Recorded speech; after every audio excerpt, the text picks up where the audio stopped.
Soul Ministry mempersembahkan seri pengajaran How to Manifest dengan topik Iman kita yang akan menyelamatkan kita. Saya percaya pengajaran ini memberkati kita semua. Tuhan Yesus menyertai. Shalom semuanya. Hari ini saya ingin membahas soal bagaimana ini banyak ada pengantin muda ya. Jadi saya percaya seperti ini bahwa kalau kita memanage keluarga dengan baik, 3 hal problem yang tadi ya, keluarga akan menghadapi namanya masalah finansial. Kalau kalian orang tua kalian kaya dan diwarisi dengan harta yang banyak, kalian akan tetap mengalami soal finansial. Karena kenapa saya bilang, orang yang menang lotre, 150 juta dolar, hampir, kalau lebih berapa, 2T berarti ya. Ya 2T, hampir 2T, 2000 miliar. Seperti kayak warisan ya, orang tua dikasih waktu nikah, nih saya kasih 2T. Bapaknya pikir ini harta nggak mungkin habis 7 turunan, begitu kan? Saya pernah dulu waktu kecil, kalau ada ngomong kalau di hartanya banyak misalnya, tuh lihat tuh si Anu keluarganya segini, hartanya banyak banget, 7 turunan pun nggak habis-habis. Pernah dengar nggak? Pernah seringnya kecil ya.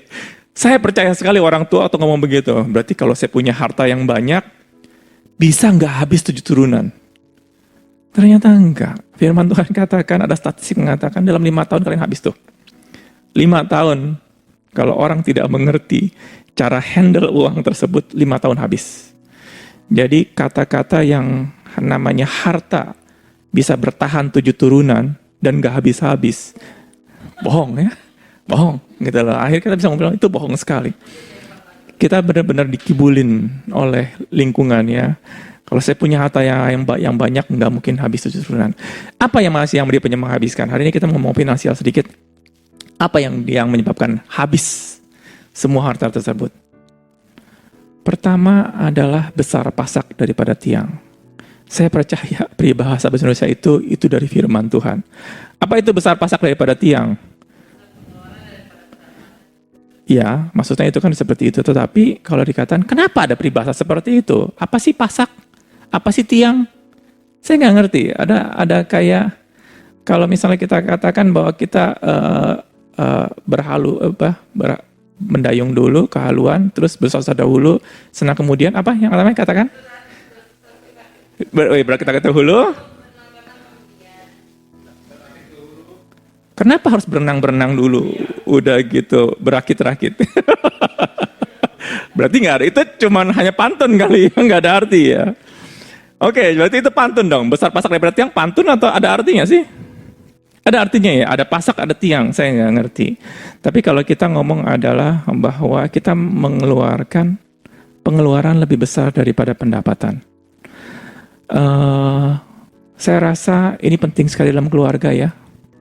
Saya pernah cerita dulu, yang menyebabkan keluarga hancur pada waktu kita mengalami yang namanya masa kelebihan, masa-masa kita mendapatkan berkat dari Tuhan, tapi kita nggak ngerti cara mengelola berkat tersebut. Kalau kita katakan bahwa nanti Tuhan kasih hikmat, tenang aja, saya pernah ngalamin. Saya punya usaha mafia war waktu itu. Sudah ngeri grace, saya sudah dengar pengkhotbah yang besar-besar. Sudah. Minimal saya sudah mengenal Tuhan sedikit lah. Artinya sedikit, walaupun saya nggak ke gereja, tapi saya pernah ada tahu. Saya orang bekerja keras, tapi harta itu habis. Karena besar pasak daripada tiang, besarnya pengeluaran daripada pendapatan.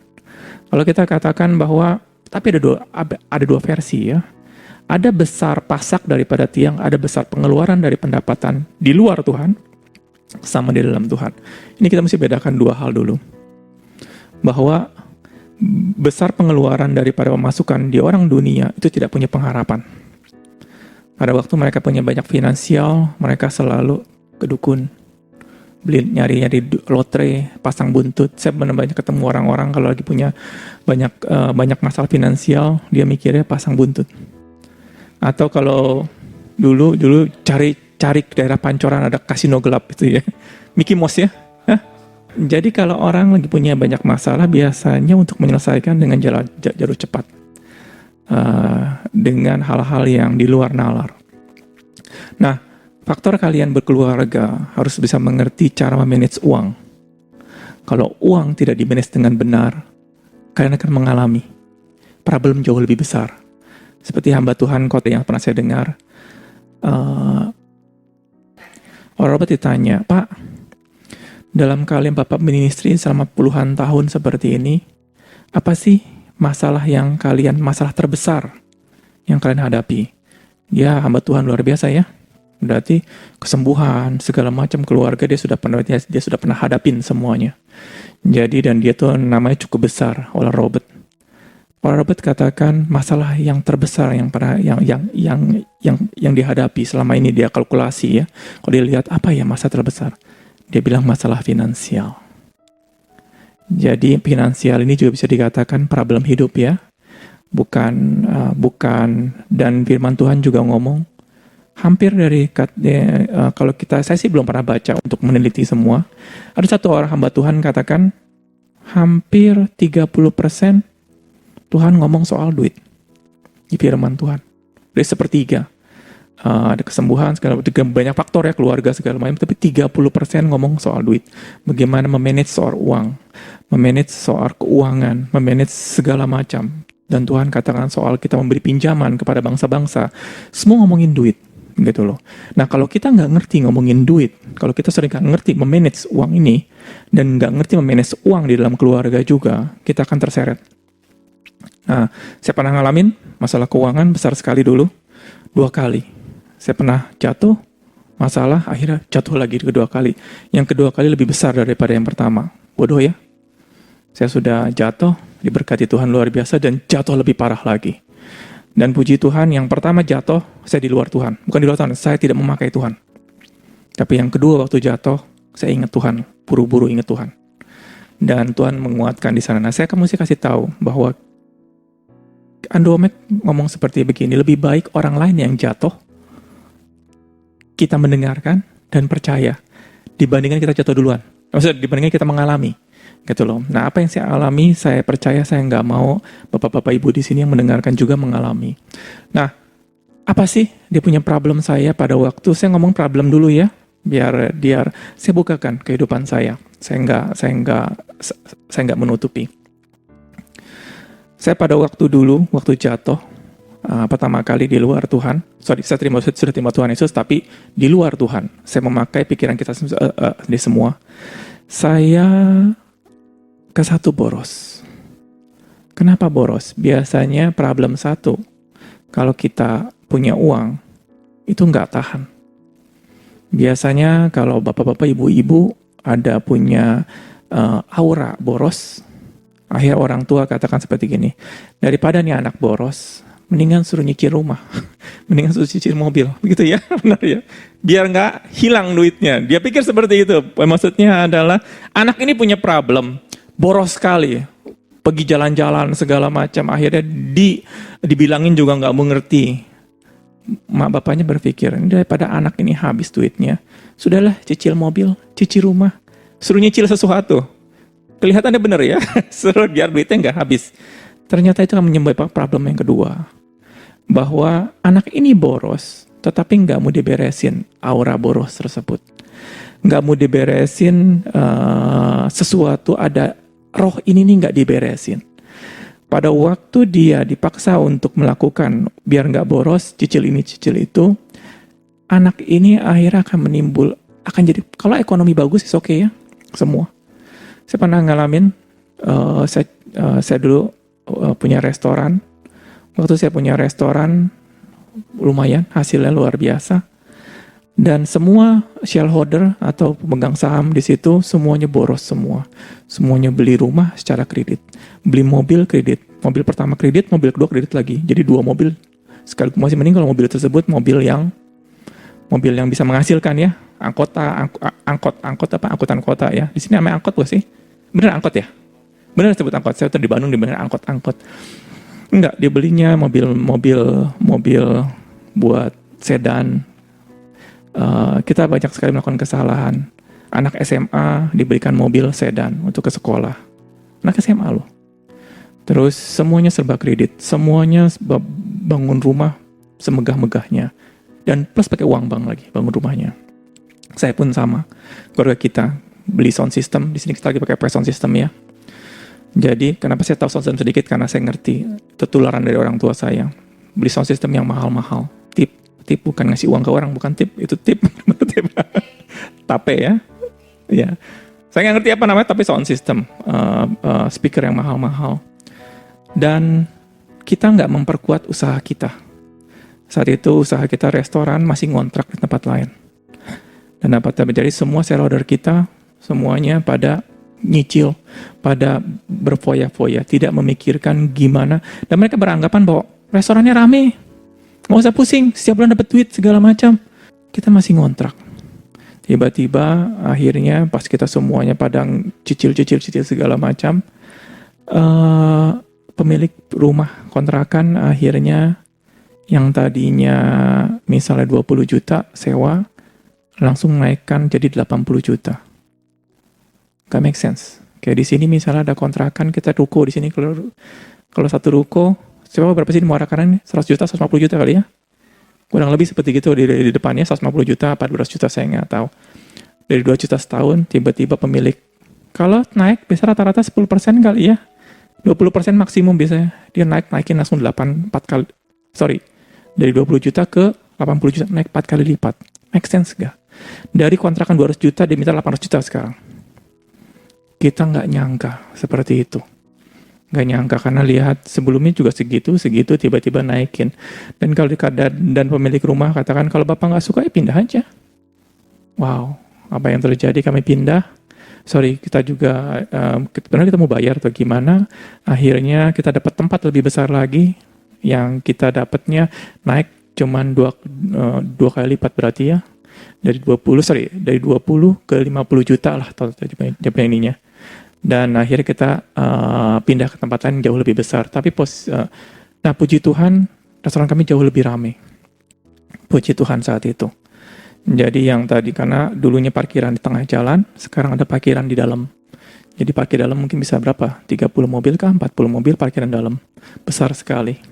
Nah, semakin ramai. Wah, kita pun semakin bangga ya. Usaha. Apa yang terjadi tahun 98? Kerusuhan. Restoran yang begitu ramai tiba-tiba nggak ada yang makan. Dilanda yang namanya masalah-masalah internal. Masalah-masalah orang yang banyak sekali masalah yang terjadi. Jadi usaha kami itu tidak kuat, tetapi kami boros ke sana kemari. Membeli barang-barang yang tidak berguna. Dan akhirnya kita belajar, akhirnya akhirnya setelah saya bertobat lagi yang kedua kali ya. Setelah itu saya ngomong sama Ling, kalau kamu mau beli barang, mikir 2 kali, perlu atau tidak. Kalau misalnya dibutuhkan, beli. Kalau nggak butuh, jangan beli. Seperti itu. Dan kita belajar untuk menghindari pemborosan di sini adalah kamu butuh atau tidak. Dan kalau butuh, baru beli. Kalau nggak butuh, misalnya kalau bapak-bapak, ibu-ibu ke mall, biasanya tuh gatal mata, apalagi baru gajian ya. Ini bagus beli, ini bagus beli. Selalu saya katakan, kamu butuh nggak? Biarpun semurah apapun, lagi sale nih, lagi sekarang yang 1 juta diskon 80%, jadi tinggal 200.000. Wow, kalau masuk kan ngomong seperti gitu. Saya selalu ngomong, butuh atau tidak? Butuh atau tidak? Kalau butuh beli, kalau nggak butuh ya sudah. Itu yang pertama, soal finansial. Yang kedua adalah bapak-bapak, ibu-ibu. Pada waktu kita membeli barang, usahakan dengan kontan.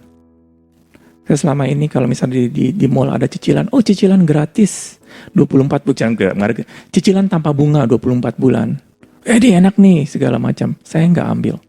Walaupun saya bayar, Pak ada promosi cicilan 24 bulan mau diambil nggak? Nggak pakai bunga, nggak, saya bayar kontan aja.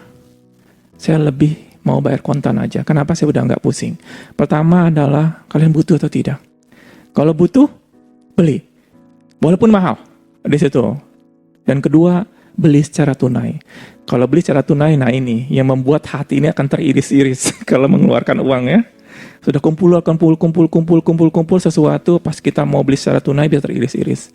Biasanya kalau yang nggak teriris-iris, kalau kita beli barang, lagi ada promo 24 bulan. Misalnya handphone harganya 20 juta atau berapa saya nggak tahu, karena diskon, karena promo 24 bulan, cicilan cuma 500 ribu. Wah, murah nih handphone, seperti 500 ribu. Apa yang terjadi? Aura boros itu keluar. Kenapa keluar? Karena nggak tahan, murah. Kadang-kadang kita nggak butuh lagi. Gitu, yang parahnya waktu kita nggak butuh, cicilan berjalan. Sekali lagi tidak ada penghukuman di sini ya. Saya mau ngomong sesuatu adalah sesuatu tentang kita belajar. Kalau yang sudah mengalami, ya sudah, jalanin. Artinya nasi sudah jadi bubur, ya masih bagus, mesti dimakan dong. Masa nasi jadi bubur dibuang? Nasi jadi bubur ya dimakan buburnya gitu loh. Sudah nikmatin. Tetapi berikutnya jangan lagi kebanyakan air. Gitu loh. Masak yang bener asing. Mungkin itu kali beri bahasanya ya. Nasi sudah jadi bubur. Iya. Nah, yang tadi yang kedua katakan, kalau beli segala sesuatu dengan kontan, nikmat sekali. Oh, dikatakan, lah kalau beli handphone 5 juta, 6 juta, enak. Kalau beli kontan saya masih mampu. Tapi kalau beli rumah 200 juta, 300 juta, 1M, 2M, suruh beli kontan, mau kapan beresnya ini? Seperti itu ya, Bapak-Bapak Ibu ya. Kalau dia katakan, mau kapan beresnya? Saya nanti nggak kebeli. Terjadilah sesuai dengan imanmu, nggak bakal kebeli itu rumah. Nah, saya mau kasih katakan, prinsip yang tadi yang katakan kalau butuh beli, dan kedua bayar dengan kontan, itu luar biasa. Bapak-bapak, ibu-ibu akan menyelesaikan masalah keluarga dengan banyak sekali. Yang tadi saya katakan, di dalam keluarga problemnya memang banyak soal finansial, soal penyakit, sama soal keluarga. Kita ngomong soal sekarang ngomong soal finansial. Finansial di mana kebanyakan Bapak Ibu yang pertama adalah salah beli barang. Terlalu boros. Dan itu saya kasih obatnya adalah di kepala kita pada waktu mau beli barang, perlu atau tidak? Perlu atau tidak? Kalau perlu baru beli. Kalau nggak perlu ya sudah. Biarpun mahal tersebut, kalau perlu beli. Dan kedua, beli secara kontan.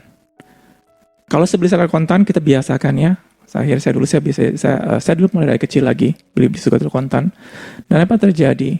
Ada tahap berikutnya adalah membeli rumah, membeli mobil yang harga mahal sekali. Gimana kalau nggak kredit? Nggak mungkin kalau nggak kredit. Mobil sekarang harga udah paling murah berapa? 160 juta, saya nggak tahu deh. Ratusan juta. Kalau kita nggak kredit, bagaimana bisa kebeli? Rumah sekarang udah harga ratusan juta ke atas, 500 juta ke atas. Kalau nggak saya beli kredit, kapan saya mau beli? Di sini Bapak-bapak, Ibu-ibu, saya mau jelaskan. Kuasa Tuhan terjadi. Kalau kita mau percaya bahwa Tuhan, saya mau beli dengan harga kontan. Saya lagi mau ajarkan sebenarnya yang prinsip yang uang ini. Bahwa dalam sekali finansial ini, saya pun masih belajar. Benar-benar dalam sekali. Kalau Bapak-bapak, Ibu ngerti soal finansial di dalam Tuhan. Wow, luar biasa. Saya kasih kesaksian sedikit soal rumah sama soal ini ya. Waktu saya punya uang, setelah saya mengerti, saya nggak pernah lagi ngomong sama Ling, kita nyicil rumah lagi ya. Saya berpendapatan sudah lumayan lah, ada beda sedikit ya. Saat itu saya masih ngontrak. Benar-benar saya masih ngontrak. Saya masih ngontrak di Laguna waktu itu. Sorry, bukan ngontrak, dikasih pinjam. Dikasih pakai. Dan akhirnya kita tinggal di sana. Dan waktu di situ saya nggak kepikiran, yuk kita beli rumah yuk, biar ini nyicil. Saat itu saya nggak ada punya pikiran beli rumah. Karena kenapa? Saya percaya, nanti bagaimana kalau harga rumahnya naik? Nanti kamu nggak kebeli. Saya nggak peduli. Karena di dalam hati saya percaya pendapatan saya akan melebihi harga rumah. Padahal belum ada buktinya. Iman saya percaya sekali walaupun harga rumah naik setinggi-tingginya, saya nggak peduli. Mulut itu bukan iman. Iman itu akan kelihatan dari tindakan. Apa yang terjadi? Waktu saya punya uang, punya tabungan sedikit, saya membutuhkan beli mobil. Satu, buat saya, akhirnya saya beli mobil. Saya nggak kepikiran beli rumah, karena buat kebutuhan, saya bertemu dengan klien, istri saya juga mungkin ada butuh. Pertama saya beli mobil satu, tapi mungkin karena... Jadi apa yang terjadi waktu pertama saya beli buat dia. Yang beli buat dia dulu sebenarnya, saya masih ada. Tapi pada waktu kita beli, pas kita jalan-jalan berikutnya lagi, ternyata mobil ini bagus banget. Saya benar-benar nggak nyangka bisa membeli mobil tersebut. Dan memang ada kebutuhan buat kita ya. Akhirnya semua, dan yang luar biasa lagi, saya bisa membeli kontan. 2 mobil tersebut. 2 mobil itu kontan. Bagaimana caranya saya nggak tahu. Benar-benar saya nggak tahu. Dan pada waktu saya membeli rumah itu, dia punya mobil itu kontan, kadang-kadang saya juga getar waktu saya lihat mobil itu getar. Waktu getar, nah kita diuji. Intinya saya mau ngomong ini adalah hati ini yang membuat berkat Tuhan itu sudah diberikan kepada kita. Tapi yang membuat berkat Tuhan itu tidak termanifestasi karena ketidakpercayaan kita. Kenapa ketidakpercayaan? Ketidakpercayaan waktu kita mulut bilang percaya, tapi tindakan kita tuh nggak percaya. Sebagai bukti gimana? Tuhan katakan, aku akan memberkati kau dengan luar biasa. Saya pergi ke showroom mobil bergetar. Saya punya uang. Nggak tahu si bapak ibu kalau pergi ke showroom mobil, kalau punya uang pede ya. Mana? Yang mau dijual mana? Karena saya getar. Karena saya mau membeli mobil. Saya seumur umur nggak pernah beli mobil baru, kecuali mobil angkutan lah. Ya itu angkutan, itu kayak pickup. Itu saya beli karena saya beli, itu pun karena nyicil. DP-nya paling murah waktu itu, cuma DP 8 juta atau bagaimana. Dan ini saya beli dengan kontan. Masuk, saya pun getar. Waktu mental miskin saya masih tinggi sekali. Pada waktu kalian masuk ke dalam satu tempat ingin membeli barang, kalau misal barang itu mahal dan tangan kalian ngegeter, aduh beli jangan, mental kalian, roh kemiskinan ada dalam diri kalian. Waktu roh kemiskinan ada, itu berkat Tuhan yang seharusnya termanifestasi kepada kalian, itu kena blok. Karena firman Tuhan katakan bahwa karena ketidakpercayaan kita, firman Tuhan itu menjadi sia-sia karena ketidakpercayaan kita. Ketidakpercayaan itu bukan dari mulut. Saya ngomong percaya, tapi tindakan saya getar. Tapi saya melatih dari awal. Saya waktu masuk showroom, saya coba dari hal kecil. Akhirnya kita membeli satu. Membeli sekali lagi bukan buat pamer ke kiri ke kanan, enggak. Karena saya butuh saat itu, walaupun harganya mahal sekali. Akhirnya kita membeli 2, tapi saat itu saya nggak kepikiran beli rumah. Nggak kepikiran sama sekali. Kenapa nggak kepikiran? Harusnya kalau orang punya uang, pertama kali beli apa? Rumah. Investasi. Rumah satu saya nggak butuh. Karena saya masih bisa ngontrak. Dan saya juga dalam prinsip saya cuma satu. Bahwa rumah tersebut, saya nggak tahu kalau saya beli sekarang itu rumah tersebut. Beli rumah gampang. Jualnya setengah mati, bener ya? Semua. Jadi kalau saya nggak nyaman dengan tempatnya segala macam, nanti jual susah. Akhirnya saya saya sewa di satu apartemen. Waktu sewa, tahun pertama saya sewa. Saya nikmatnya suka. Akhirnya tahun kedua, kita bilang sama Aling, yuk kita cari tempat yang lebih gede lagi, lebih nyaman. Kita ada uangnya saat itu untuk beli. Tapi saya kata, nah tempat lebih gede, waktu ada tempat lebih gede, kita mau mencoba, enak kasih tempat lebih gede. Dan kita tetap ngontrak. Apa yang terjadi? Saya percaya walaupun mau naik setinggi-tingginya, saya katakan berkat Tuhan yang menjadikan kaya. Susah payah tidak menambahinya. Tuhan akan menyelesaikan. Apa yang terjadi waktu saya kontrak lagi yang kedua kali? Lumayan mahal, 100 juta ya.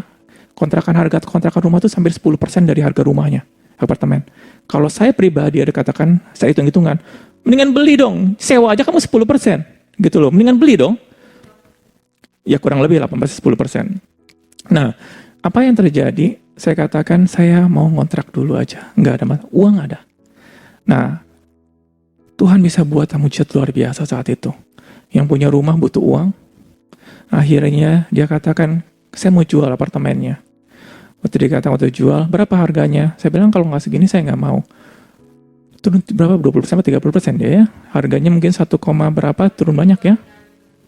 Yang duit renovasinya nggak dihitung sama sekali. Plus kontrakan kemarin dibalikin. Luar biasa, plus kontrakan dibalikin. Saya nggak cari kesana kemari bahwa dapat properti murah. Dia datang sendiri. Karena sayang, dalam hati saya katakan, kalau properti mau naik setinggi-tingginya, Tuhan akan berikan saya pendapatan setinggi-tingginya. Saya nggak peduli. Hati ini bukan di mulut declare, tapi tindakan keluar. Waktu tindakan keluar, Tuhan menghargai iman kita. Dan saya mengalami banyak sekali dalam hidup saya, di dalam waktu saya membeli rumah, segala uang Tuhan sediakan. Sejarahnya sudah disediakan. Ini cara saya beli dapat properti murah aja, masih dikatakan bahwa kamu nggak ada apa-apanya dengan hamba Tuhan yang lain lagi. Saya mendengar cerita orang lain, properti harga 10M, dia bisa beli dengan harga 2M. Hah? Mana bisa? Di sini ada rumah misalnya harga 5M, kamu tawar 1M. Kalau kamu nggak dipukul, udah bagus sama orangnya. Kamu kamu kesini main-main apa gimana, nawar seenaknya. Dia banyak sekali saya mendengarkan kesaksian-kesaksian orang. Sama kesaksian soal kesembuhan. Kalau kesaksian soal kesembuhan, oh disembuhkan ini, disembuhkan itu, biasa ya. Tapi kalau orang membeli satu properti yang harganya 10M jadi 2M, yang harga properti yang 100 juta, 1 miliar dibeli cuma 200 juta, nggak mungkin. Nggak mungkin orang sebodoh itu, katakan sebodoh menjual itu. Tapi Tuhan itu bisa berbuat seperti itu. Jadi kalau saya kasih lihat bahwa kalau kita katakan bahwa saya nggak mampu beli properti dengan kontan, terjadilah sesuai dengan imanmu. Tapi kalau kita percaya, terserah properti setinggi-tingginya, saya nggak bakalan takut. Karena Tuhan akan berbuat jauh lebih besar daripada itu. Perkataan kita dengan tindakan kita harus seimbang. Dan apa yang terjadi? Sewaktu rumahnya ini pun saya waktu saya beli, saya nggak cari-cari. Ya, jadi Tuhan bisa berbuat kepada kita di luar nalar.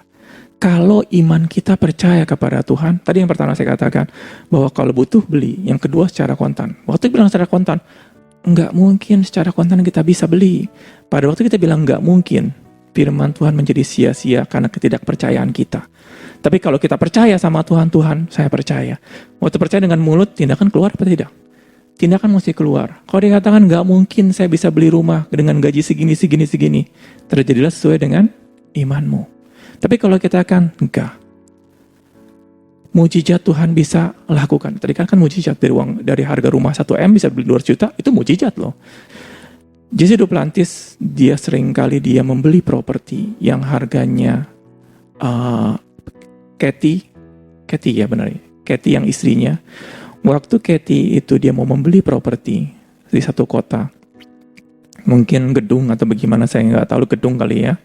Nah waktu dia mau beli seperti itu, tempatnya bagus dan mau dijual, akhirnya Kathy ngomong seperti gini, mungkin harganya gedung ini kurang lebih mungkin sekitar 2M kali ya, apa 3M. Gedungnya itu kurang lebih 1000 meter lebih, 1000 meter persegi lebih.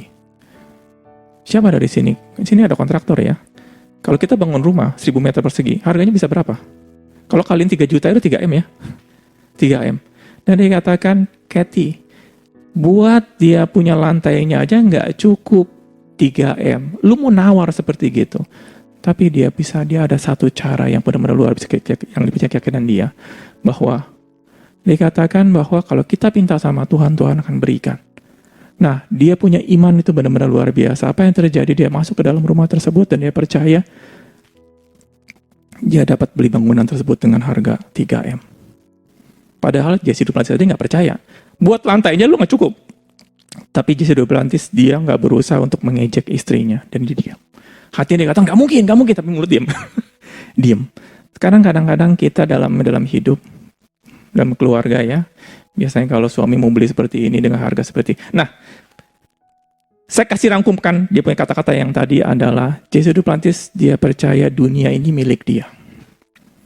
Karena Tuhan katakan bahwa dunia ini yang dimiliki oleh anak-anak manusia. Siapa anak-anak manusia? Bukan orang dunia, tapi anak-anak Tuhan. Dunia ini diberikan sama Tuhan untuk anak-anaknya, bukan orang dunia. Ini punya kita. Dan pada waktu kita punya kita, dia mau beli dengan harga yang dia mau. Siapa dari sini kalau misalnya mobil kamu di luaran, terus dijual sama orang, bukan dijual, dicuri lah ya, dicuri. Terus kembalikan sama kamu lagi. Misal Hadi, bukannya yang ini ya, mobilnya dicuri orang. Akhirnya orang tersebut datang ke Hadi. Hadi, saya mau jual mobilnya ke Hadi. Mau jual berapa lo? Itu mobil gua tuh. Setinggi-tingginya bagaimana? Kalau misal pasaran ini 160 juta, ini saya mau jual sama kamu. Ini mobil gua. Saya mau jual 160 juta. Mau nggak Hadi? Itu mobil gua gitu kan. Walaupun kayak bisa misalnya mobil itu dijadikan ransom atau dia misalnya ransom maksudnya ditebus gitu ya. Tebusnya dengan semurah mungkin. Karena kenapa? Itu barang punya gua. Karena dicuri dan akhirnya mau dikembalikan sama kita bayar semurah mungkin. Jesse Duplantis punya hati dalam dunia ini milik dia. Apa yang terjadi? Dia percaya seperti itu. Makanya waktu dia membeli barang dan dia katakan, saya nggak mau beli barang dengan harga retail. Harga retail itu harga. Saya mau beli dengan harga grosiran. Kalau perlu harga pabrik. Di pikiran dia seperti itu. Pada waktu dia membeli barang apapun, dunia ini milik dia. Dan dia mau beli bukan dengan harga mahal, tapi dengan harga grosiran. Saya kalau sama Aling, apalagi dulu Rosa, kita pergi ke China ya. Kalau saya nawar, bikin orang gondok ya, harga 1.000 saya tawar cuma 100. Bapak, di Mangga 2 mungkin gitu nggak sih? Saya nggak sih. Mangga 2 cuma sih kalau nawar saya enaknya ya. Berapa harganya? 100.000, 10.000 Pak ya. Tetapi Jesse Duplantis dia bukan nawar barang, bukan nawar semurah mungkin. Bukannya ingin menghancurkan orang lain, bukan. Dia percaya dunia ini milik dia. Kenapa? Sesuai dengan firman Tuhan. Siapa dari sini kita mesti percaya dengan firman Tuhan ya. Dan dikatakan kalau Tuhan katakan dunia ini adalah milik engkau, ya saya percaya, milik saya. Dan saya mesti merebut. Waktu merebutnya saya nggak mau bayar dengan harga mahal-mahal. Saya mau dengan harga yang murah. Karena ini milik saya. Itu iman dulu yang berjalan. Kalau kita ibu-ibu ke pasar, biasanya nawar semurah mungkin karena gak ngerti lah. Kalau di pasar sayuran berapa sih saya gak ngerti.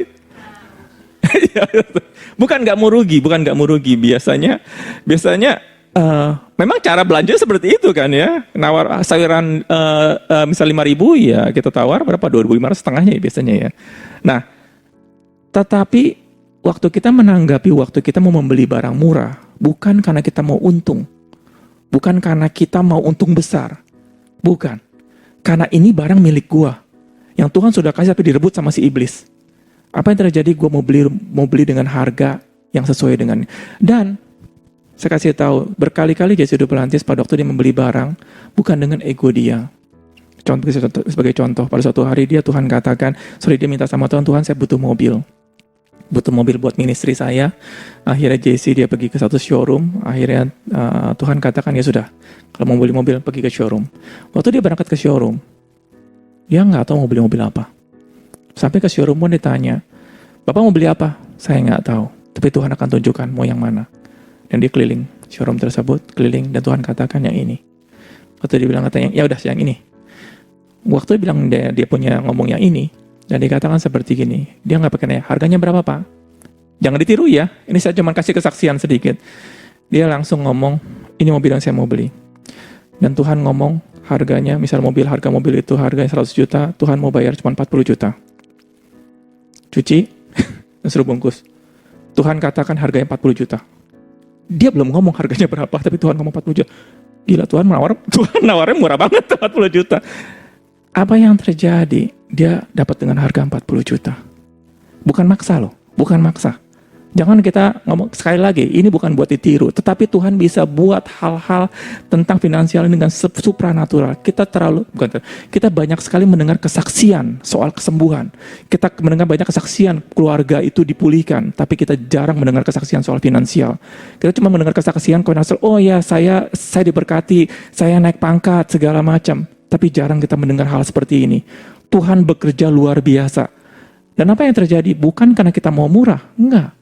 Iman kita terbangun bahwa Tuhan bisa bekerja dalam segala hal. Nah, sama seperti kayak tadi, saya mau beli rumah dengan kontan, mana mungkin? Sudah ketidakpercayaan keluar. Karena kenapa? Kita nggak pernah diajarkan bahwa Tuhan mampu juga dalam bidang finansial. Nah, banyak sekali saya dengar kesaksian. Maka tadi saya katakan, finansial ini begitu dalam sekali di dalam Tuhan. Dan kita mesti banyak belajar di sana. Bahwa kebanyakan dari kita, kalau kita punya kita punya masalah finansial, kita selalu melihat kita punya gaji saya segini, bagaimana mungkin bisa beli Mercy, bagaimana mungkin saya bisa berumah di Pondok Indah. Itu ketidakpercayaan kalian melihat yang di mata. Saya pernah sekali kesaksian sedikit. Waktu saya menerima gaji saya pertama kali 50.000, itu bukan tahun 70, tahun 2007 kali ya, 2007 kali ya. Saya nggak tahunya berapa, tapi masih gaji pembantu itu 400.000. Saya dapat gaji 50.000. Waktu saya dapat gaji 50.000, saya menangis bukan karena terlalu kecil. Saya ngeliat gaji 50.000 sangat besar, ya minta ampun 50.000 ini. Kalian bisa nggak waktu kalian melihat gaji kalian segini, ya Tuhan thank you banget, ini besar sekali gaji ini. Kebanyakan dari kita pada kita melihat yang Tuhan berikan, ya cuma 2 roti dan 5 ikan. 5 ikan dan 2 roti. Enggak lah, 5 roti dan 2 ikan. Saya balik ya. 5 roti, berarti masih seger ya, semua yang belum ngantuk ya. 5 roti dan 2 ikan. Alah, bagaimana bisa mencukupi 2.000 orang makan? Dari kita selalu mengatakan, aduh nggak cukup. Saya waktu sekali lagi, pada waktu saya mendapat 50.000, saya benar-benar menangis di depan Tuhan. Bukan kecilnya, saya bilang, Tuhan thank you banget dikasih 50.000. Apa yang terjadi? Itu duit 50.000 dengan berubah berlipat-lipat setelah itu. Jadi soal finansial, waktu kita mengerti bahwa Tuhan bisa bekerja juga di dalam finansial dan kita percaya. Sekali ini bukan karena sebelah bisa beli rumah, saya juga membeli rumah ya. Enggak. Kalau Tuhan katakan, kalau kamu itu butuh, Tuhan akan cukupkan. Tadi saya katakan lagi, kamu butuh nggak beli rumah? Ya semua orang butuh lah rumah segala macam. Waktu saya pertama kali, walaupun saya ada uang di kantong ini, saya nggak berpikir harus punya rumah. Enggak. Saya butuhnya mobil saat itu. Yang lebih konyol lagi, ada saya pernah punya uang di sini, saya beli mobil ketiga, belum beli rumah, dia ngamuk. Istri saya yang ngamuk. Lu mau habisin lagi duitnya beli mobil? Saking saya ibaratnya, saya memang perlu di sana, tapi istri saya nggak mengerti keinginan hati saya, tapi akhirnya dia juga izinkan. Satu, saya belum punya rumah, belum kebeli karena dikatakan, lu belum punya rumah tapi mau beli mobil ketiga. Karena saya percaya sekali bahwa Tuhan akan belikan saya rumah tanpa harus saya ngemis-ngemis sama Tuhan. Apa yang terjadi?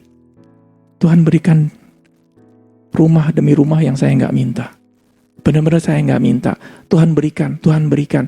Dan harganya rata-rata yang saya beli benar-benar di bawah pasaran semua. Hampir semua yang di bawah pasaran. Yang rumah yang sekarang dibetulkan oleh ditinggal mama itu pun rumahnya murah. Karena saya nggak minat bahwa kalau saya nggak kebeli gimana? Nggak ada dalam hati saya. Kalau saya minta, kalau saya butuh dan saya minta sama Tuhan, Tuhan akan berikan. Bagaimana caranya? Saya nggak tahu. Benar-benar saya nggak tahu. Tapi Tuhan pasti berikan.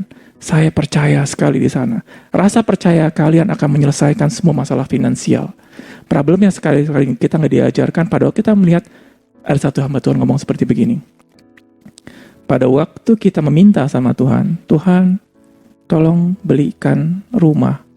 Di pikiran kita adalah yang bayar siapa? Kita. Saya nggak cukup, nih gaji saya segini. Bisa nggak beli rumah sekarang? Waktu kita berdoa sama Tuhan, Tuhan tolong berikan saya rumah. Kalau kita cuma minta izin sama Tuhan, orang tua ya, saya mau beli rumah, ya sudah beli aja kan pakai gaji lo. Tuhan nggak seperti itu. Kalau Tuhan katakan, kalau kita minta sama Tuhan, Tuhan katakan, kamu mau beli yang berapa besar? Segini. Tuhan nggak menyuruh kita untuk membayar. Kalau dia katakan, kalau ada hamba Tuhan katakan, waktu Tuhan mau memberikan sesuatu, Tuhan mau kita cuma hanya percaya, bukan disuruh bayar. Siapa dari sini kalau misalnya, ya saya nggak tahu, kebanyakan dari kita, pada waktu kita disuruh sama Tuhan, atau kita minta sama Tuhan, dan kita percaya, yang bayar siapa? Kita. Kita mesti cari tahu gimana caranya untuk membayar tersebut. Enggak. Jesse Duplantis pada waktu Tuhan katakan, kamu beli pesawat nanti. Dia langsung kalkulasi. Dia punya ministry dia sebulan segini, berapa segini. Tuhan mana cukup. Dan Tuhan katakan, gua nggak nyuruh lu untuk bayar. Tuhan katakan, aku berkata seperti ini supaya kamu percaya. Bagaimana saya percaya? Kamu percaya nggak saya akan berikan seperti gitu? Kalau kita selalu berhitung lagi, kamu nggak percaya saya akan berikan. Apa yang terjadi? Mulai dari situ dia belajar bahwa waktu Tuhan berkata sesuatu, modal saya apa? Percaya. Karena Tuhan yang akan mencukupkan saya. Tuhan akan memberikan. Karena kenapa? Tuhan yang mau berikan. Kalau Tuhan berikan, Tuhan yang bayar. Apa yang terjadi? Hidup dia berubah. Andrew Mack pun sekarang dia lakukan sama seperti ini. Pada waktu Tuhan suruh sesuatu dan dia udah nggak takut lagi. Dia tetap dijalankan. Ministry dia sekarang luar biasa. Bikin gedung dengan segitu banyak. Dia nggak pusing setiap malam. Dia katakan ministry dia setiap bulan dia habis mungkin sekitar 10 miliar kali ya. Sebulan 14 jutaan dolar buat ministry. Dia setiap hari nggak pernah mikirin gimana cara bayarnya. Karena kenapa? Tuhan yang akan bayar. Pada waktu kita meminta kepada Tuhan, apalagi Tuhan yang suruh beli, jangan takut. Tuhan yang akan bayar. Nah, ada yang mau bertanya? Sedikit. Seru nih ya. Ya. Dari semuanya itu kan sebenarnya tadi bilang yang modal kita cuma percaya aja. Tetapi saya rasa dari semua yang tadi diceritakan itu bukan serta-merta dilakukan langsung seperti itu besar gitu loh. biasanya kan kita harus mulai dari kecil dulu. Misalnya tanda petik gini, pada waktu kita membeli mobil itu kan tadinya diputuskan satu antara dua. Tetapi karena mobil pertama kita suka, terus begitu kita dan lu katakannya sudah ambil aja karena memang suka. Tapi begitu lihat mobil kedua, karena saya berpikir lebih mahal dan kebutuhannya hanya sedan, itu hanya sedan, bukan untuk bisa angkut barang dan sebagainya. Tapi ternyata kita suka, lu bilang ambil aja. Pada waktu itu, kalau saya nggak salah ingat, saya terpikir adalah kita bisa kehilangan salah satu. Kenapa? Karena uangnya waktu itu belum cukup. Gitu loh. Ingat nggak kejadiannya? Kita ada bantu, ya ada kejadian kan? Kita bantu seseorang. Nah, jadi uang itu belum tentu cukup dan kita ada resiko kehilangan. Nah, tapi itu bukan serta-merta kita bisa lakukan seperti itu, karena sebelumnya juga sebenarnya kita sudah melakukan dari hal kecil. Kita tidak takut dirugikan dan tidak takut kehilangan.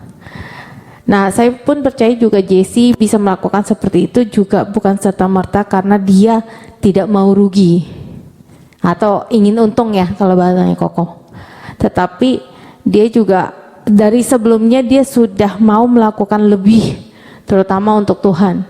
Misalnya pada waktu dia belum punya apa-apa, dia belum menginjili dan sebagainya, waktu Tuhan suruh berikan kepada gereja semuanya, dia cuman ada $1.000, kasih $1.000, $10.000 suruh semua $10.000 dan seterusnya sampai akhirnya dia punya berapa, tetapi akhirnya Tuhan cuman suruh kasih sekian, dia bilang thank God Tuhan lu nggak ambil semuanya gitu.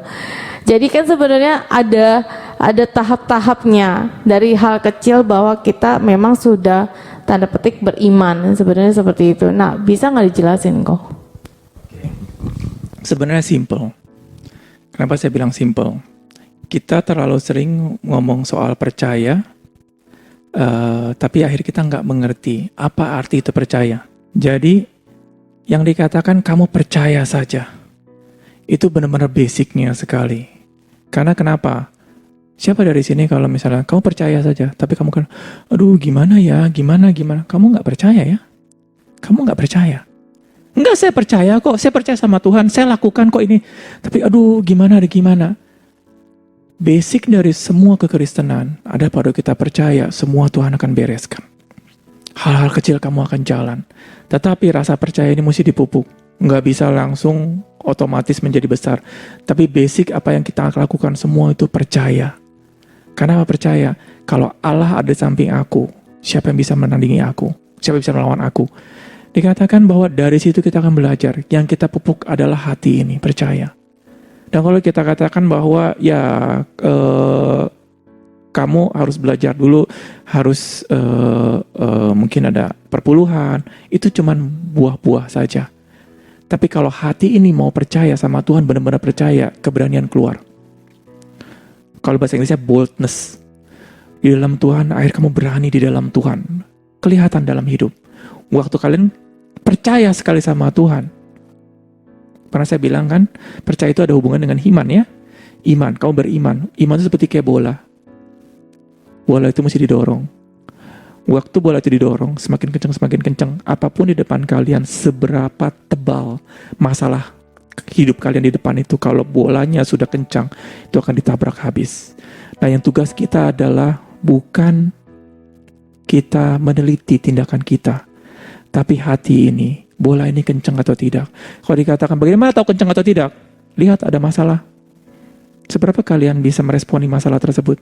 Kalau masalah tersebut, kalau aduh Tuhan, berarti bola kalian nggak kencang. Sudah jelas. Kamu pun mau ngomong percaya segala macam, bola kalian nggak kencang. Gimana caranya? Dorong sekencang-kencangnya bola tersebut. Karena bola tersebut yang akan menghancurkan dia punya masalah di depan. Nah, saya ngomong soal masalah finansial. Bolanya Jesse Duplantis itu benar-benar sudah kencang sekali. Iman dia, rasa percaya dia besar sekali. Sebagai contoh, kalau saya ngomong hamba Tuhan Jesse Duplantis, memang dia sebagai hamba Tuhan ya, tapi bisa diaplikasikan dengan keluarga. Dia tahu bahwa Tuhan memberkati dia dalam ministry dia. Bagaimana dia tahu? Dia tahu sekali. Walaupun secara, Waktu dia pergi menginjili, melayani, dia nggak punya uang di kantong. Sampai dia mau pulang aja, dia harus berdoa sama Tuhan, beriman, pulang ada ongkos buat bensin ya. Karena dia nggak tahu nanti hamba Tuhan di sana mau bisa bayarin atau tidak. Tapi dia percaya sekali bahwa Tuhan memberkati dengan luar biasa. Kenapa dia percaya sekali Tuhan berkati dengan luar biasa? Pada waktu dia datang ke dalam satu gereja, tiba-tiba gereja tersebut, dia lagi lapar. Itu berarti karena mungkin nggak makan ya. Lagi nggak makan, akhirnya dia waktu ke gereja tersebut, dan dikatakan, karena waktu dia ke gereja tersebut, bukan sehari 2 hari biasanya melayaninya, bisa beberapa hari di situ. Dan dikatakan, kita lagi ada puasa 3 hari di gereja tersebut. Dia baru datang, nggak makan. Gereja lagi puasa 3 hari. Dia ikut puasa 3 hari. Kalau misalnya kita pergi kemana, kalau kita lagi punya keadaan kita gimana, biasanya naik ya. Kok saya disuruh puasa, saya lapar. Dia tetap berpuasa juga ikutin. Pada waktu dia melayani di sana, ini saya ngomong ini bukan tindakannya ya, tapi iman dia kenapa bisa berbuat seperti itu. Dia percaya Tuhan memberkati dia. Dan walaupun dia puasa 3 hari, dia nggak bakal mati. Karena kalau Tuhan suruh ke sana, Tuhan akan bawa dia lagi balik. Iman dia benar-benar luar biasa. Imanlah yang bisa menjalankan dia. Sama dalam dia punya dalam finansial. Iman kalian akan menyelesaikan masalah hidup kalian. Iman setiap orang yang kita mendengar seperti ini adalah yang menyelesaikan problem finansial, akan menyelesaikan problem soal kesehatan. Ya, seperti itu. Iman itu bukan di mulut. Dari tindakannya akan kelihatan. Tuhan memberkati saya dengan luar biasa di dalam soal finansial. Walaupun nggak kelihatan, saya tetap berjalan. Karena katakan Tuhan sudah berkatin saya dengan luar biasa. Walaupun saya nggak mendapatkan hasil dengan ini, Tuhan sudah memberkati luar biasa. Saya percaya sekali. Waktu percaya, saya nggak menggerutu. Makanya waktu saya dapat 50.000, kenapa saya nggak menggerutu? Karena saya percaya sekali Tuhan memberkati saya dengan luar biasa. Iman kita yang akan menyelamatkan kita. Di situ. Gimana? Ada pertanyaan? Ini sehubungan dengan percaya tadi kok. Selain tentang hubungan dengan finansial, ini contoh tentang kesehatan. Kenapa sering sekali manusia itu cepat panik gitu ya kok? Jadi untuk menghandle-nya itu minta tolong diterangkan. Okay. Selalu saya katakan kalau orang kena gampar pasti sakit. Ya. Biarpun kita kena gampar berapa kali lagi, kena gampar lagi pasti sakit. Begitu pula waktu kita menghadapi satu masalah. Kita akan takut. Kita akan merasakan masalah tersebut. Kalau misalnya tiba-tiba, jangan kita berpikir kalau orang Kristen sudah mengenal Tuhan dengan luar biasa, hati ini menjadi kayak seperti Superman dan kita kayak robot, nggak merasakan sedikit pun ditampar diem, ditendang diem, enggak.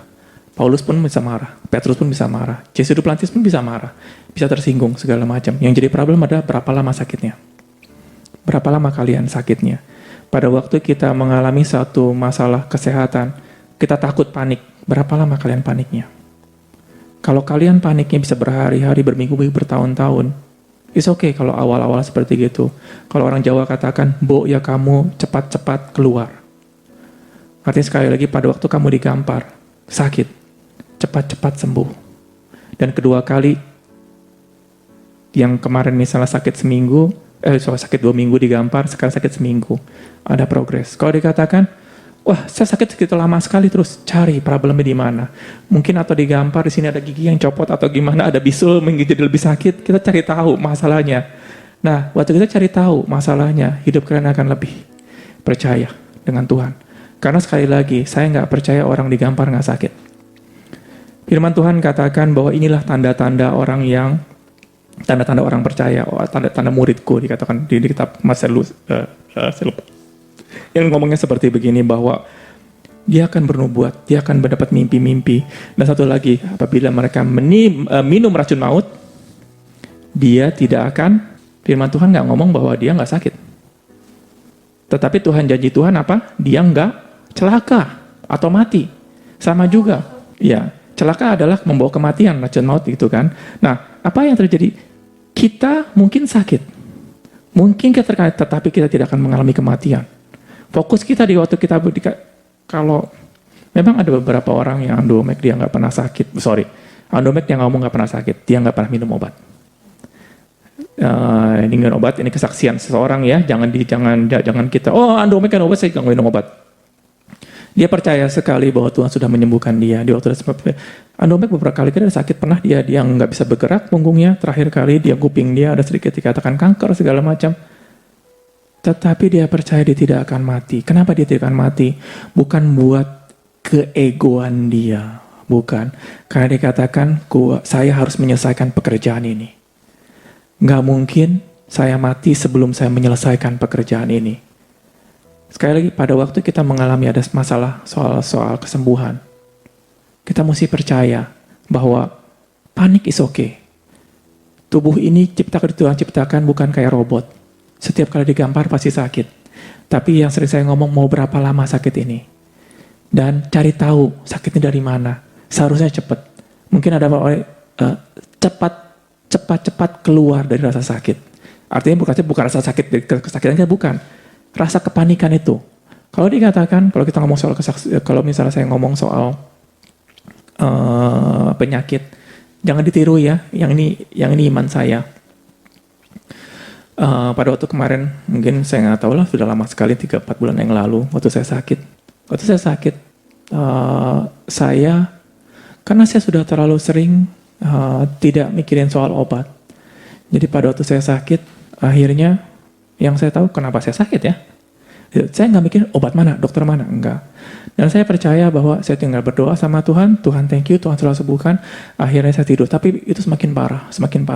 Tapi waktu semakin parah, di pikiran saya nggak berpikir, obat mana bisa nyembuhin ya? Obat mana ya? Rumah sakit mana? Dokter mana? Enggak. Nah saya katakan Tuhan sudah sembuhin saya, ya sudah.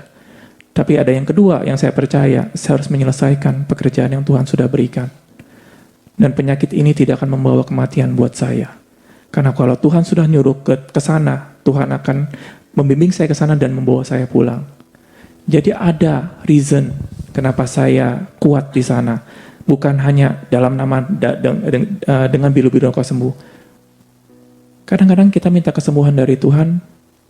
Tuhan juga tanya, kalau saya sembuhkan kamu, nanti kamu mau kemana? Apa yang kamu mau lakukan? Enggak, kalau saya sembuhkan, saya mau jalan-jalan ke Eropa.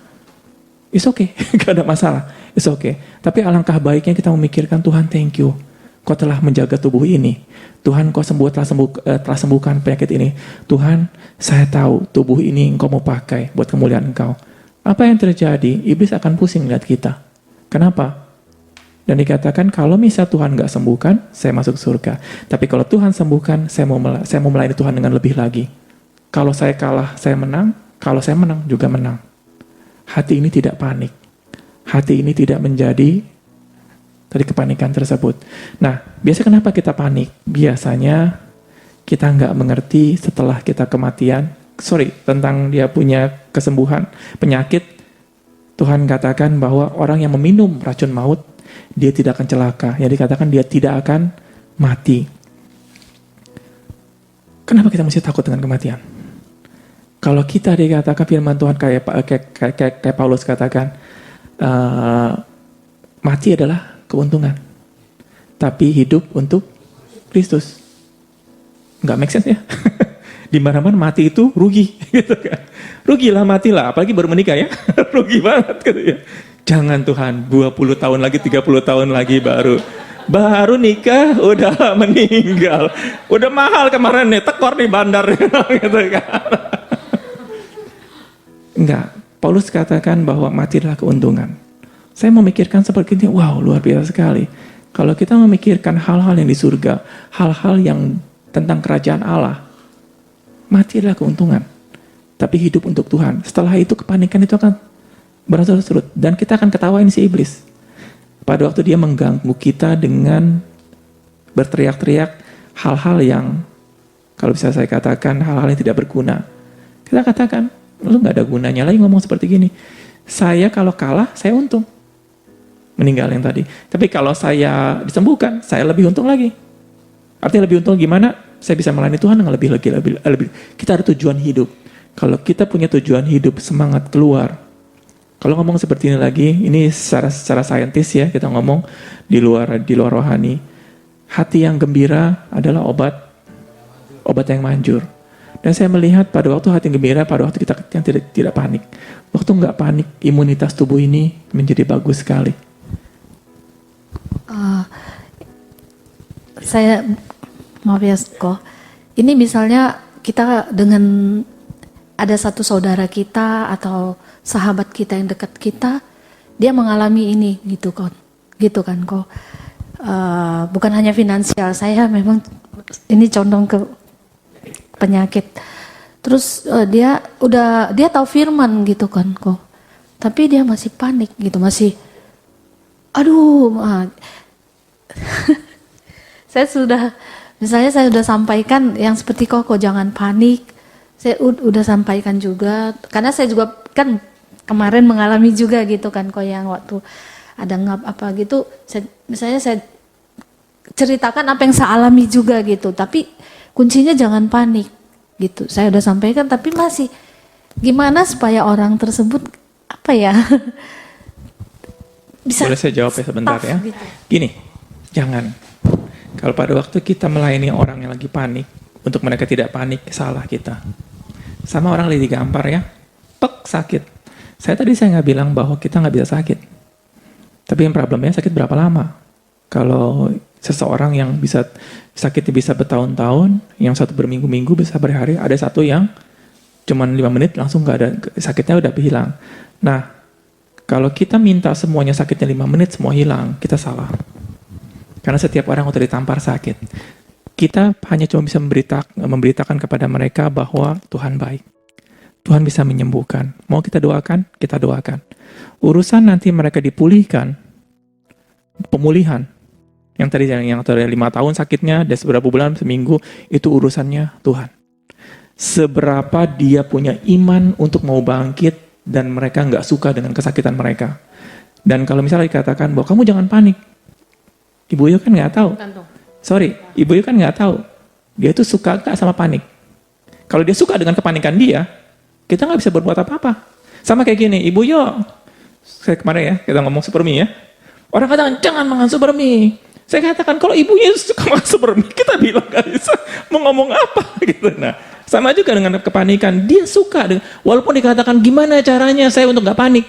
Kamu suka nggak dengan kepanikan kamu? Terkadang mereka mulut bilang nggak suka, tapi hati suka. Hati mereka suka dengan kepanikan. Nah, sekali lagi, ya bapak-bapak, ibu-ibu, kalau ada yang istri nggak suka ditampar, belum tentu. Banyak sekali istri suka ditampar. Nah, itu di situ.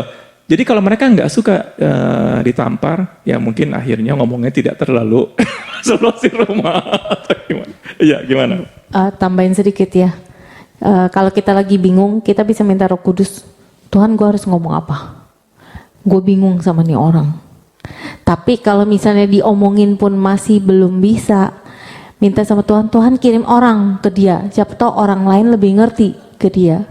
Sebenarnya semudah itu sih. Konsepnya adalah gini, kita jangan memaksakan orang yang ditampar harus 5 menit sakitnya sembuh, jangan. Ada yang 5 tahun, ada yang beberapa bulan, ada berminggu, semua beda. Nah, apa yang membedakannya sekarang? Membedakannya seberapa mereka nggak mau masalah itu. Biasa dari kita cuma kasih tahu kita mau doakan nggak? Dan kata, oh iya saya mau didoakan, ya sudah. Dan kita kalau sekali 2 kali kita cerita kesaksian, boleh. Dan seberapa nanti dia mau mendekat. Semakin dia mendekat percaya sama kita, baru kita bisa ngomongin lebih lagi. Kalau mereka nggak percaya sama kita, mau ngomong berapa banyak pun tidak akan didengar. Dan waktu didengar pun, ya didengar kok kuping, belum tentu. Dia bangut-bangut belum tentu mendengar, mungkin juga lagi sakit, ngantuk kan, lagi ngantuk. Ya, ya totalnya lagi ngantuk kan, kita juga nggak tahu. Nah, semakin mereka percaya sama kita, kasih lebih lagi. Tetapi jangan dihakimi. Kalau mereka misalnya Tuhan juga katakan, menangislah dengan orang yang menangis, tertawalah dengan orang yang tertawa. Mungkin itu ya Bu Yolanda ya. Semua orang itu dia akan melakukan dengan iman. Kenapa saya bilang melakukan dengan iman? Saya nggak percaya bahwa orang nggak punya iman. Semua punya iman. Kenapa? Misalnya kita soal kesembuhan ya. Soal kesembuhan. Ada orang punya iman disembuhkan oleh dokter. Kalau dikatakan, enggak, saya bayar kok ke dokter. Kamu punya iman. Waktu orang nulis resep segala macam, waktu kamu masukkan makan tersebut, kamu tahu nggak isinya apa itu? Nggak tahu. Saya sudah bayar mahal-mahal. Kata-kata dokternya bisa sembuh. Kamu yakin bisa sembuh? Ya, saya beriman. Saya percaya sekali dengan dokter ini bisa sembuh. Terjadi sesuai dengan imanmu. Jadi mereka punya iman kepada hal yang seperti ini. Dan kita waktu tawarkan sesuatu hal yang berbeda, kita harus menimbulkan iman dia. Kalau kita memaksakan, kalau mereka tidak mempunyai iman, kita ngomong sesuatu tidak punya iman kepada yang kita mau. Kayak gini deh, Ibu Yolanda, ini minum ini. Nanti kalau minum ini bisa hoki, bisa besok pegang batu jadi emas. Mau diminum nggak? Maksudnya tergantung. Kalau kamu yang percaya, kan diminum. Tapi kalau tengah jalan, Ibu Yolanda, minum dong. Mau di gimana pun kita nggak mau karena kita bukan karena kita curiga, bukan, kita nggak punya iman sama orang tersebut. Jadi basicnya adalah iman. Jadi kalau kita bagaimana caranya tadi katakan Ibu Yolanda untuk bangun imannya. Kita mau mengarahkan kemana imannya, kita cuma setelah kita kasih tahu, tetapi iman itu bukan dari mulut. Kalau kita mengatakan dia beriman, enggak. Apa langkah yang mereka mau lakukan? Misalnya kalau dikatakan mereka percaya soal kesembuhan, yang tadi katakan masih panik, yang kita kata, ini ada buku yang bagus loh soal kesembuhan, kamu mau baca enggak? Ini ada khotbah bagus soal kesembuhan, kamu mau denger enggak? Kalau dikatakan enggak mau, saya cuma mau denger Ibu Yolanda doa aja, dan dia punya ngomong soal kesembuhan. Mereka enggak punya iman. Ibu Yolanda hanya harus bisa memberikan seperlunya. Kalau Ibu Yolanda langsung berusaha terus-menerus untuk mendobrak seorang itu bisa punya iman besar, nggak bisa. Cepat atau lambat, sebentar mereka akan jatuh lagi. Dia harus diarahkan, kalau sekarang yang kerennya adalah harus diarahkan kepada Tuhan. Harus dia bisa melihat sendiri kepada Tuhan, walaupun usia ada langkah kecil. Kayak pernah saya ngomong, ada yang ini ke istri saya, kenapa saya nggak gitu terlalu suka kalau istri saya kunjungan kepada orang di rumahnya masing-masing. Sekali, 2 kali is okay. Tetapi kalau sudah berkali-kali harus di tempat netral, mesti keluar dari rumah dia. Jadi waktu kita mau melayani orang, kita janjian di mall, janjian di mana. Entah mesti dikeluar, kenapa dia semuanya iman keluar.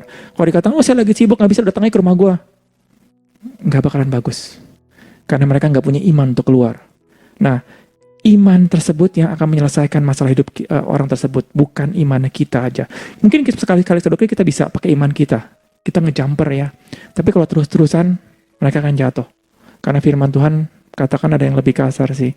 Kalau ada seseorang yang sudah dibebaskan dari roh-roh jahat, sudah clean, dan dia sudah diusir, bersih, terus akhirnya Tuhan katakan, karena tidak ada penghuninya di situ, akhirnya roh-roh jahat akan berkeliling dan tidak mendapatkan, akhirnya dia kembali ke tempat semula.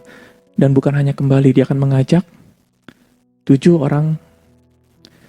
roh jahat lagi, dan hidupnya akan lebih buruk daripada sebelumnya. Kenapa? Karena nggak ada tuannya di sana, nggak ada penghuninya. Sama juga, penghuni itu bisa dikatakan adalah iman. Iman, kita meminta Tuhan datang dalam hidup kita. Kita berhubungan langsung dengan Tuhan. Waktu mata kita mengarah kepada Tuhan, ada Tuhan dalam hidup kita, ada penghuninya, dan roh-roh jahat tidak bisa datang kepada kita. Tapi kalau kita cuma kita layanin tanpa membawa mereka kepada Tuhan, dan mereka nggak punya iman untuk berjalan, lama-kelamaan mereka lebih buruk daripada sebelumnya. Di situ kali ya.